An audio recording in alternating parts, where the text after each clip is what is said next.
Panginoon talaga ang nagdilig sa atin kung saan tayo ilalagay. Amen? Salamat din sa Panginoon dahil nakapag-attend kami ni Pastor doon sa Baguio City, Kingsway. Kaya marami din ako natutunan at Panginoon ay niloob ng Lord na kami makarating doon. Hallelujah. So yung ating mensahe ngayon ay patungkol sa struggle. Praise God.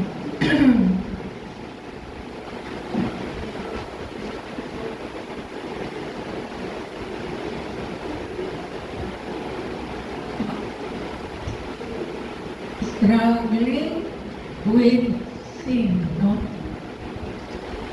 Pray muna tayo. Panginoon, maraming salamat sa oras na ito. Ito ang aming Diyos na sa lahat ng oras, pinagkatiwalaan. Isinusuko namin ang aming mga sarili. Ano man ang iyong mga nakikita sa aming puso, isipan, buong pagkatao, nais namin, Panginoon, na kami po ay iyong puspusin na yung kapangyarihan na ang salita ko na aming pag-aaral ngayong umaga, maging silbing kalakasan at paalaala sa aming mga buhay. Maraming pong salamat, Panginoon. Dalangin ko rin ang Banal na Espiritu Santo na siyang kumilos sa aming kalagitnaan. Salamat po, Lord, kung aming dalangin sa pangalan ni Jesus. Amen. Struggling with sin. Alam niyo, habang mayroon tayong ginagawa na pangit sa ayaw ng Diyos, tapos ikaw naman gusto mo gumawa ng mabuti. Pero bakit parang naghihirap ang karang desisyon? Diba? Yung struggling with sin. Okay? So, yung na binasa natin kanina, sa aklat ng Roma, sabi doon sa, hindi ko lang basahin isa-isa, hindi na yung nanggaling. Sabi dito, sa verse 16, ngunit kung ang hindi ko nais, ang siya ginagawa ko. Sumasang-ayon ako na ang kautusan ay mabuti. Sa ngayon, hindi ako ang gumagawa noon, kundi ang kasalanan, isa na nananahan sa akin. Okay? Ito ay sapagkat alam kong walang mananahang mabuti sa aking makalamang kalikasan. Sapagkat ang nagnais ng mabuti ay nasa akin, ngunit hindi ko masumpungan kung paano ko ito gagawin. Ito ay sapagkat ang mabuti na ninanais kong gawin ay hindi ko nagagawa. Ang kasamaan na hindi ko hinahangad gawin ay siya kong nagagawa. Totoo hindi? Okay. Ngunit kung patuloy kong ginagawa ang hindi ko nais, hindi ako ang gumagawa noon, kundi ang kasalanan na nabubuhay sa akin. Tama? So inaamin natin na mayroon pa talaga tayong mga kamalian na hindi natin lubos-lubusan na maisuko sa Panginoon. Kasi alam mo si Satanas, hanggang maaaring gagawa siya ng paraan para ikaw ibalik sa mundo. Tayo. Tama ba? Hallelujah. So, sabi dito sa next, ang tanong, Pedro sa ating mga binasa, kaninong kapangyarihan ang gumagawa ng kasalanan? Sabi sa aklat ng Juan 44, nababasa ba niyo? Basahin natin. Kayo ay sa inyong ama, ang diablo, ang mga masasamang hangarin ng inyong ama, ang nais ninyong gawin. Siya ay mamamatay tao, buhat pa ng pasinla. Siya ay hindi nananatili sa katotohanan, sapagkat walang katotohanan sa kanya. Kapag siya ay nagsasalita ng kasinungalingan, siya ay nagsasalita sa ganang kanya. Siya ay sinungaling at ama ng kasinungalingan. Kung hindi pa tayo nakakakilala sa Panginoon, yan ang kapangyarihan. Si Satanas ang kumukontrol sa atin. Ang grabe yung mga ginagawa ni Satanas sa buhay natin. Nung hindi pa natin nakilala ang ating Panginoon Jesus, o wala pa tayong tamang relasyon sa Panginoon. simba nga tayo ng simba, kung saan-saan tayo pumupunta para hanapin ang Diyos sa amin natin, pero hindi natin alam na may kumukontrol sa ating buhay. Tama po ba? Kaya mapalad tayo ngayon, makinig kayo mga kapatid, kasi napakahalaga nito. Mapalad tayo ngayon kasi nakilala natin si Jesus. Amen? Amen. Mapalad tayo ngayon dahil nagkaroon ka ng relasyon sa Panginoon. Kahit nasabihin pa natin, may mga ginagawa pa tayong hindi nakakalugod kay Lord, yung mga kahinaan. Hayaan mo yan, basta magpatuloy tayo sa Panginoon. Amen? So dito, tandaan natin, ang kumukontrol sa mga taong walang Kristo, walang Diyos sa buhay, walang iba kundi si Satanas. Okay? So isa po dito sa naging biktima ni Satanas, sinungaling. Kung paano si Satanas ay sinungaling, siya rin, sinungaling din ako, di ba? Kung paano si Satanas ay punong-puno ng kasinungalingan, ganoon din ang ginagawa ng taong wala sa Panginoon. Although, siya ay nagsasabi, mahal ko si Jesus, pero sa puso mo, wala doon si Jesus. Hallelujah! Kaya, mga kapatid, maging magpasalamat tayo sa Panginoon dahil unti-unti natin nauunawaan ang salita ng Diyos. Kaya sabi ni Pastor kanina, ang salita ng Diyos ay pagkain ng ating kaluluwa. Ano na naman yung kaluluwa? The food of the soul. Yung ating isip, yung ating emosyon, at saka yung ating gusto. Will, emotion, and mind. Di ba? Pag-aralan natin yan. Okay. So malinaw po mga kapatid, na pag ikaw ay nasa ilalim ng kapangyarihan ni Satanas, ibig sabihin, si Satanas talaga siya talaga ang kumukontrol sa ating buhay. Hallelujah. Kaya, kung mayroon pa tayong hanggat nandyan na hindi natin na isusuko ang ating mga kahinaan, patuloy tayo na mag-control ng kaaway. Pero, dahil may Panginoon tayo, lagi lang tayong magtiwala sa Panginoon. Amen. Sasabihin natin, Lord, tulungan mo ako kasi nag-struggle talaga ako, Panginoon. Bakit hindi ko magawa ang mabuti? Di ba may kanta nga niya? Ano yung kanta nun? Ginagawa ko ang mabuti pero hindi ko magawa. Di ba? Ayun yun. Gusto mong gawin ang mabuti pero hindi mo magagawa ang mabuti. Bakit? Merong makapangyarihan sa ating buhay. Walang iba kundi si Satanas. Ang gusto ni Satanas, gawin mo ang masama. Ang gusto naman ng Panginoon, gawin mo ang mabuti. Pero mas makapangyarihan, nagnanaig ang kapangyarihan ng kaaway. Okay, tingnan natin. Next. Ang mga talatang ito ay nagpapakita na ang kasalanan ay paglabag sa utos ng Diyos at naghihiwalay sa tao sa Kanya. Tama? Tama po ba? Okay, sabi sa Juan 3:4, ang sino mang gumagawa ng kasalanan ay sumasalangsang din naman sa kautusan. Ano ba yung sumasalangsang? Kasi mga Tagalog talaga kayo eh. Ano yung ibig sabihin sumasalangsang? Sumusuway? Okay, thank you. Sumusuway. Okay. Sumusuway o sumasalangsang din naman sa kautusan. Ibig sabihin, kung ang tayo magsalanan, ayaw ng Biblia, kasi ang Biblia ay kautusan. Tama? Amen? At ang kasalanan ay ang pagsalangsang sa kautusan. Yung nananahan na kasalanan sa ating puso, ayaw talaga na ayaw na niya ng isang tao na nagpatuloy na nagpapakontrol kay Satanas. Ayaw niya makinig sa salita ng Diyos, ayaw niya pumunta sa church, ilang beses siyang sinisira ng mga mananampalataya, pero ayaw. Bakit? Gusto ni Satanas na huwag tayo makarinig ng salita ng Diyos.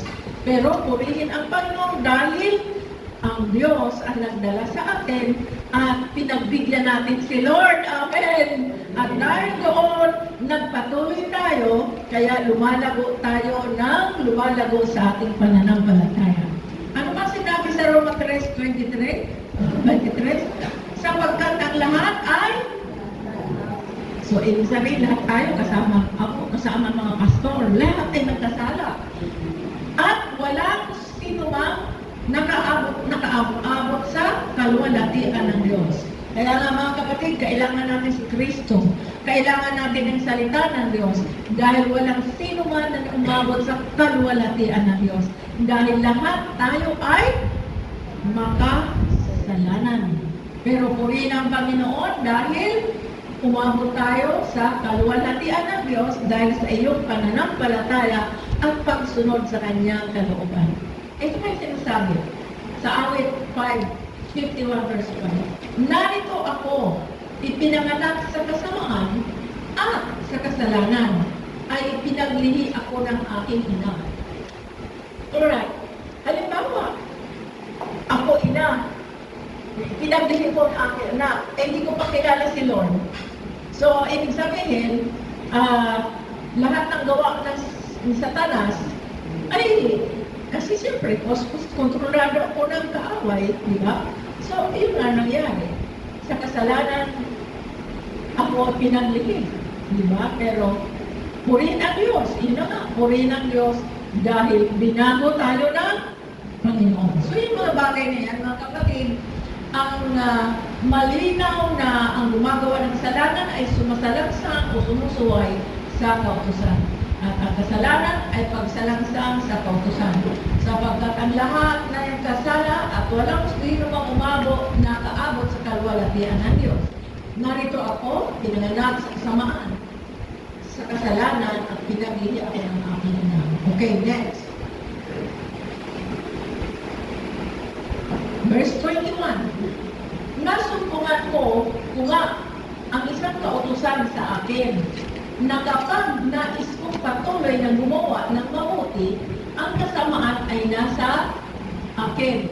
Nasumpungan ko ang isang kautusan sa akin na kapag nais kong patuloy na gumawa ng mabuti, ang kasamaan ay nasa akin. Verse 22. Ito ay sapagkat sa aking kalooban, ako ay lubos na nalulugod sa kautusan ng Diyos.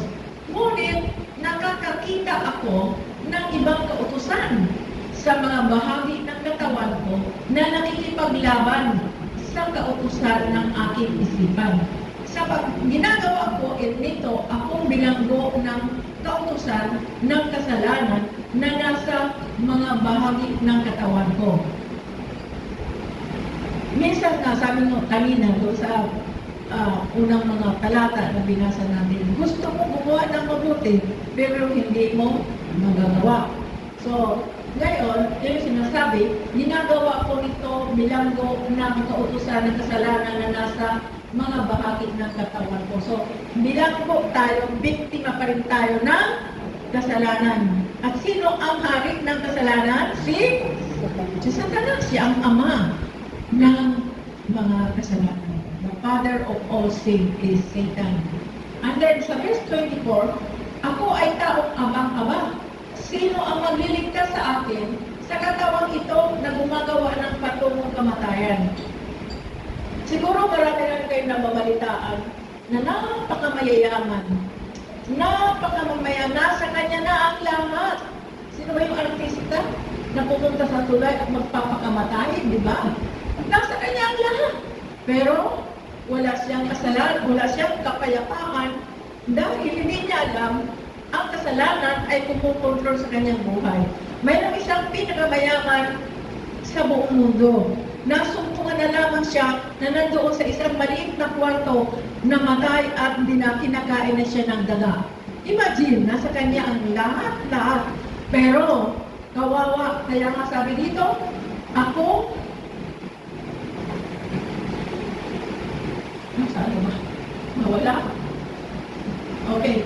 Kaya nga sabi dito, ako ay taong abang-abang. Akala ba ninyo, ang mga taong mayaman ay mapalad? Hindi po. Sila ay abang-abang ayon sa salita ng Diyos. Kawawa naman sila. Kung ikumpara nila sa atin, tayo ay ang mga anak ng Diyos. Amen? Sila mayayaman, pero hindi nila kilala ang Diyos. Di ba? Alam niyo, nung ako'y wala na sa Panginoon, nag-donate ako ng mga rebulto sa mga simbahan. Kasi akala ko, yun ang paraan na sabi ko, ay mahal ako ng Diyos, ligtas ako. Hindi pala. Ako pala ay nagdaragdag ng kasalanan sa mga taong ito para sambahin yung mga Diyos-Diyosan. Kaya grabe kasalanan ko talaga sa Panginoon. Mabuti na lang tinawag ako para maglingkod sa Kanya. At yun ay pinagsisisihan ko. Sabi dito, ako ay taong abang-abang. Sino ang magliligtas sa akin katawan? Ito na gumagawa ng patungong kamatayan. Saan ang punta ng isang makasalanan? Sa langit o sa impyerno? Malinaw ko yan. Nagpapasalamat ako sa Diyos sa pamamagitan ni Jesucristo na ating Panginoon. Hallelujah. Okay. Bumalik tayo. Sana na po. Alright. Ito ang mga pangako ng Diyos. Kung si Satanas ay lubos-lubos tayong kinokontrol, may mga pangako ang Panginoon. Anong mga pangako ng Diyos? Sa Pahayag 21 verse 7. Basa. Ito ang makakamtan na magtatagumpay. Ako'y magiging Diyos niya at siya na may magiging anak ko. 1:12. Sa nagsasabing, dalapan ang lahat ng sa kanya'y nagsitanggap ay pinagkalooban niya sila na karapatan maging mga anak ng Diyos sa makatuwid mga ang mga nagsisampalataya sa kanyang pangalan. Babalik pa ba tayo sa dati nating buhay na alipin tayo ni si Satanas? Sino yung gustong bumalik? Taas ang mga kamay.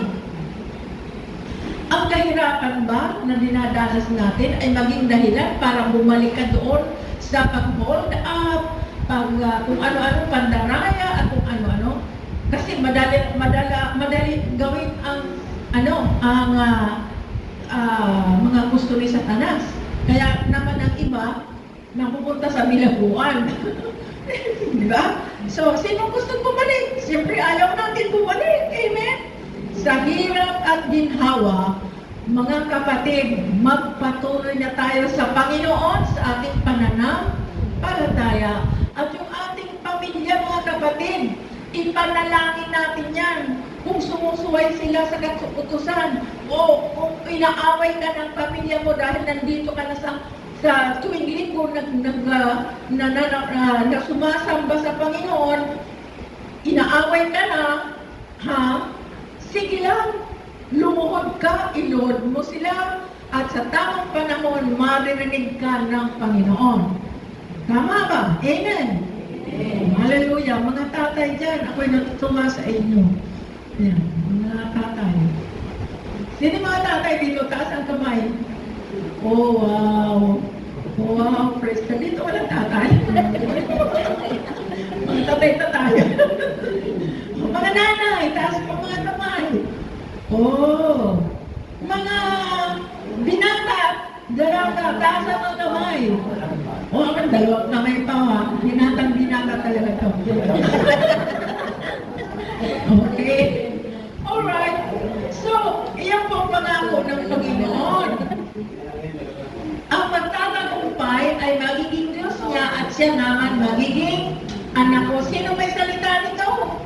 Ay di, ang Panginoon. Alright. Sabi dito sa 1:12, datapat ang lahat ng sa kanilang sitanggap, sila ay pinagkalooban sila ng karapatan maging mga anak ng Diyos sa makatuwid bagay ang mga nagsisisampalataya sa Kanya. So, ibig sabihin, may pananampalataya tayo na matindi kay Lord. Amen! Amen! O, panapkan muna natin si Lord. Sabihin mo sa katabi mo, salamat sa Panginoon dahil ligtas na tayo.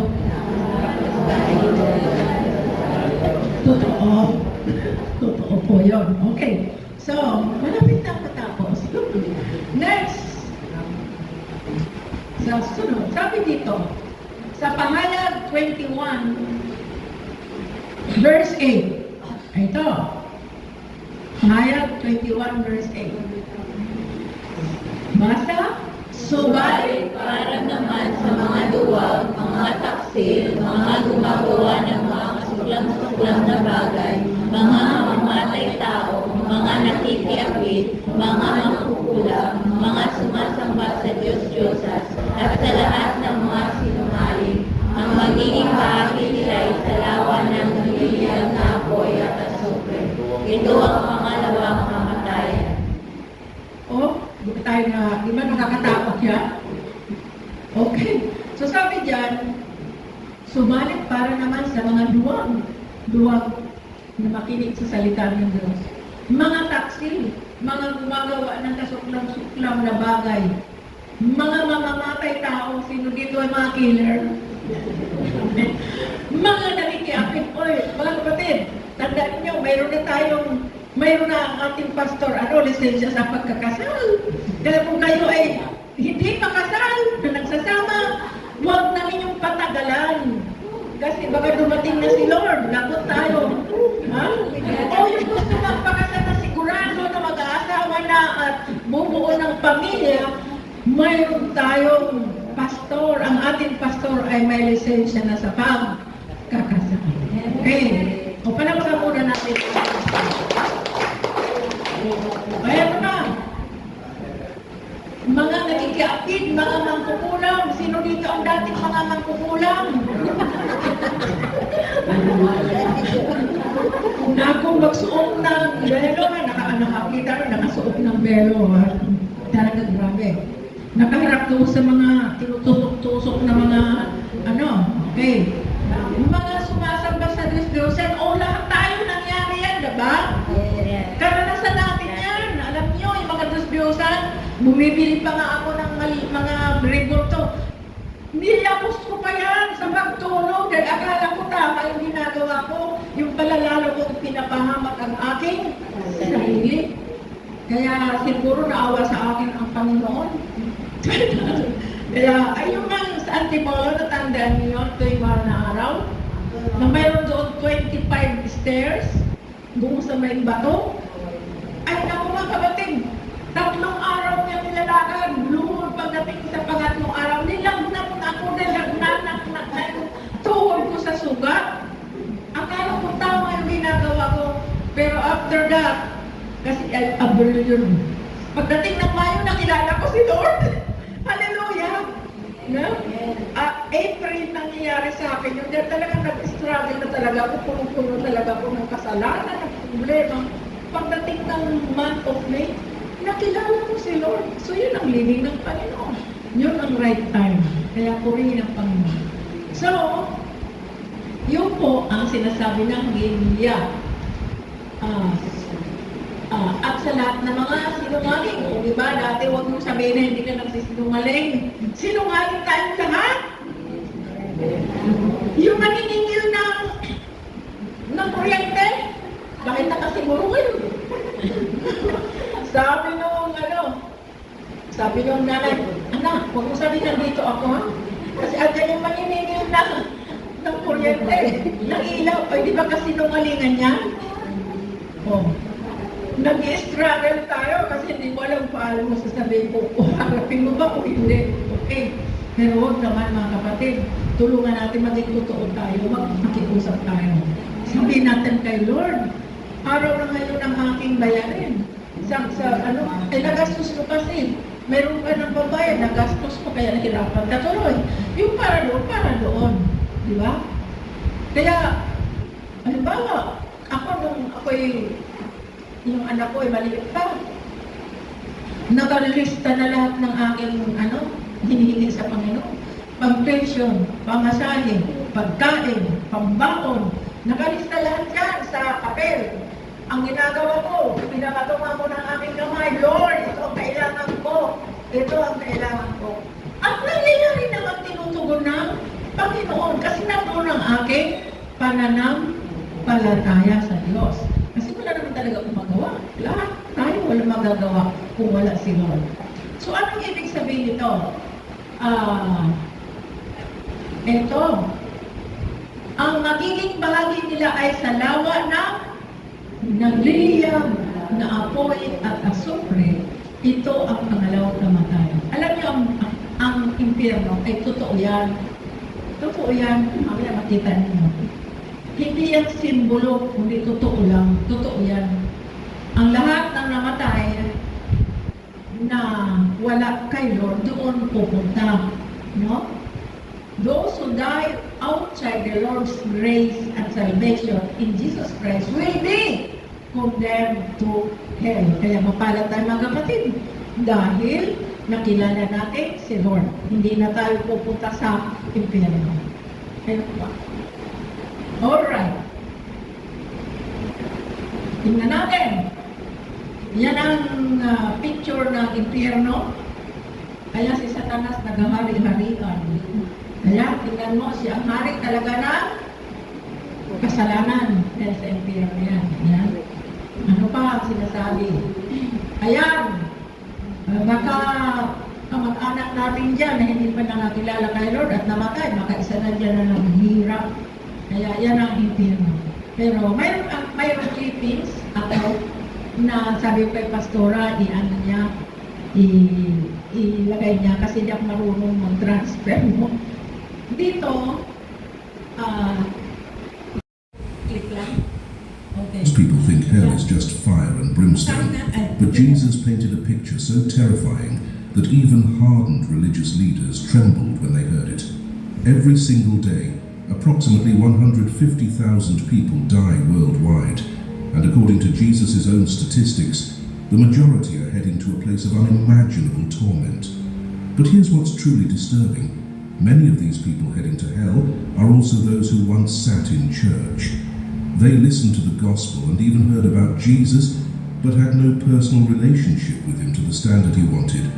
From the moment someone takes their final breath and their soul separates from their body, if they haven't accepted Jesus Christ as their Lord and Savior, they immediately find themselves in a place that is so terrible that no words can describe. In Luke chapter 16, verses 19 to 31, Jesus tells the story of the rich man and Lazarus. This isn't a parable. Jesus uses actual names and describes real events. When the rich man dies, he immediately finds himself in hell, and the first thing he experiences is torment in flames. But notice what he says, "I am tormented in this flame." The Greek word Jesus uses here is basanizo, which means to torture, to vex with grievous pains, to torment. This is the same word used to describe the most severe forms of physical and mental anguish. The rich man isn't just uncomfortable, he's experiencing torture that never ends. Think about the worst pain you've ever felt in your life. Maybe it was a broken bone, kidney stones, or the agony of losing someone you loved. Now imagine that pain multiplied by 1,000 and never stopping. No relief, no medication, no unconsciousness to escape into. That's just the beginning of what Jesus described, but here's where it gets even more horrifying. The rich man begs Abraham to send Lazarus to dip his finger in water and cool his tongue because he's tormented in the flame. One drop of water. That's all he's asking for. Just one tiny drop to provide a moment's relief from the burning agony. And the answer is no. Abraham explains that there's a great gulf fixed between heaven and hell, and no one can cross over. This reveals something absolutely chilling about hell. It's not just the physical torment, it's the complete and eternal hopelessness. Amen?